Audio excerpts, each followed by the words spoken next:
வணக்க மக்களை, சட்டமன்ற கிடைக்கப்பட்ட மிக முக்கிய தகவல் ஒன்று வெளியாகி இருக்கிறதாம்.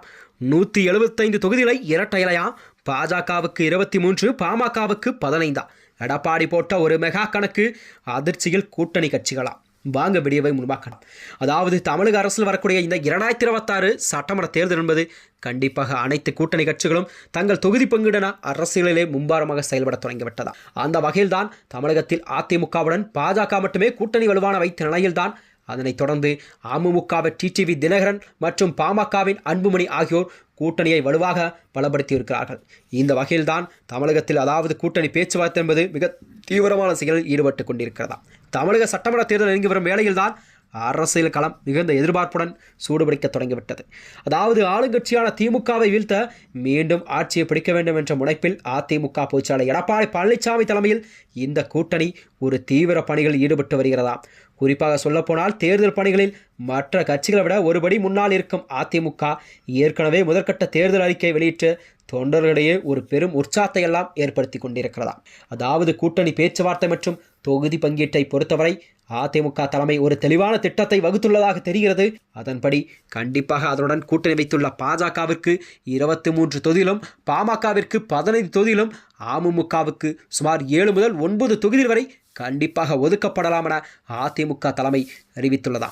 மேலும் தமாக உள்ளிட்ட மற்ற சிறிய கூட்டணி கட்சிகளுக்கெல்லாம் இடங்கள் ஒதுக்கப்பட்டு மீதமுள்ள சுமார் 175 தொகுதிகளில் கண்டிப்பாக அதிமுக தனது இரட்டை இலை சின்னத்தில் நேரடியாக களம் காணப்படும் என்ற செய்திதான் அரசியலில் பரபரப்பாக பேசப்படுகிறது. அதாவது வேட்பாளர் தேர்வை கச்சிதமாக முடித்த அதிமுக தலைமையோ தை மாத இறுதிக்குள் முழுமையான வேட்பாளர் பட்டியலை வெளியிட தீர்மானித்துள்ளது. இதற்காக வேட்பாளர் நேர்காணல் ஏற்கனவே நடத்தி முடிக்கப்பட்டு ஒரு தகுதியான நபர்கள் பட்டியலிடப்பட்டார்கள். தேர்தல் தேதி அறிவிக்கப்பதற்கு முன்பே வேட்பாளர்களை அறிவிப்பதன் மூலம் அவர்களுக்கு கண்டிப்பாக குறைந்தபட்சம் 2 முறையாவது தனது தொகுதி மக்களை சந்தித்து வாக்கு சேகரிக்க முடியும் என்பதே எடப்பாடி பழனிசாமியின் ஒரு முக்கிய உறுதியாக இதை பார்க்கப்படுகிறதா. அதாவது எடப்பாடி கூறுகையில் 234 தொகுதியிலும் கண்டிப்பாக சுற்றுப்பயணம் மேற்கொள்ள வேண்டும் என்ற ஒரு அடிப்படை கருத்துக்களை முன்வைத்துள்ளார். அது மட்டுமின்றி இந்த தேர்தல் என்பது வியூகங்கள் குறித்து ஆலோசிப்பதற்காக இன்று சென்னையில் அதிமுகவின் மாவட்ட செயலாளர் கூட்டம் நடைபெறுகிறது.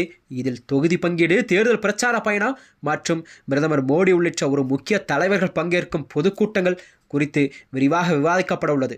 இந்த ஆலோசனை கூட்டத்திற்கு பிறகு இன்னும் ஓரிரு வாரங்களில் கண்டிப்பாக அதிமுகவின் ஒரு அதிகாரப்பூர்வ வேட்பாளர் பட்டியலாம் வெளியாகும் என்று எதிர்பார்க்கப்படுகிறதாம். அக்கட்சி தொண்டர்களே ஒரு மிகுந்த எதிர்பார்ப்பும் நிலவிக் கொண்டிருக்கிறதா.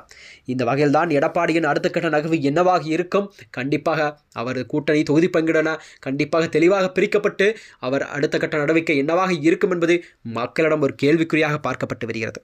மேலும் இது போன்ற வீடியோக்களை தெரிந்து கொள்ள நமது சேனலை மறக்காமல் சப்ஸ்கிரைப் செய்து கொள்ளும். நன்றி, வணக்கம்.